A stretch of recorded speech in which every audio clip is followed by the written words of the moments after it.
আমাদের দেশের সম্পদের ক্ষতি আমরা পূরণ করতে পারবো, কিন্তু আমাদের তরুণ প্রজন্মের হৃদয়ের যে ক্ষত সেটা কিন্তু আমরা পূরণ করতে অনেক হয়তো সময় লেগে যাবে। সে কারণে আমি বলতে চাই, আমাদের কারো যদি দায়িত্বে কর্তব্যে অবহেলার কারণে, আমাদের ব্যর্থতার কারণে যদি আমাদের তরুণ প্রজন্ম আমাদেরকে ভুল বুঝে আমাদের প্রতি ক্ষুব্ধ হয়, তাহলে সেই দোষের শাস্তি আমরা পাই। যদি দায়িত্বে কর্তব্যে আমাদের অবহেলা হয়, যদি আমাদের সেই শাস্তি ভোগ করতে হয়, আমরা সেই শাস্তি ভোগ করতে প্রস্তুত আছি।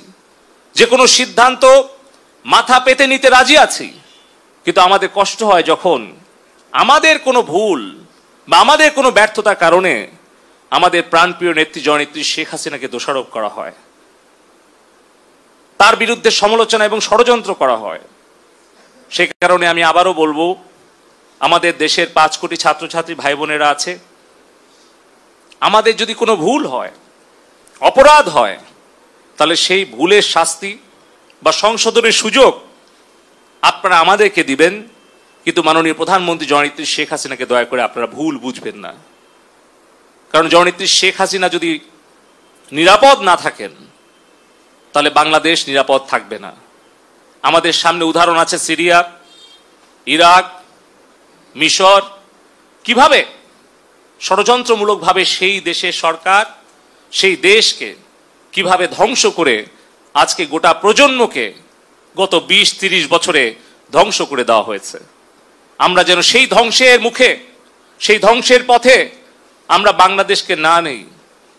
যদি আমরা গুজব প্রতিরোধ করতে ব্যর্থ হই, যদি রাজনৈতিক কর্মী হিসেবে, ডাক টেলিযোগাযোগ প্রতিমন্ত্রী হিসেবে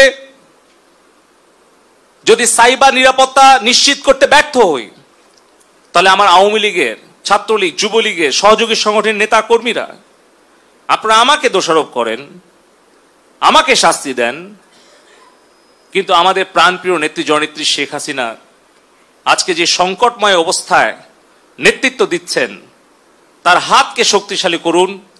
আপনারা ঘরে বসে না থেকে আপনারা প্রতিবেশী পরিবার, শিক্ষা প্রতিষ্ঠান, ছাত্র ছাত্রী, শ্রমিক, মেহনতি মানুষের কাছে গিয়ে প্রকৃত সত্যটা তুলে ধরে তাদের কাছে আমাদের কোনো ভুল ত্রুটি হলে আমরা করজোড়ে ক্ষমা চেয়ে দেশের জন্য, দেশের শান্তি উন্নয়নের জন্য, নিরাপত্তার জন্য আমরা এই দূরত্ব দূর করার চেষ্টা করি।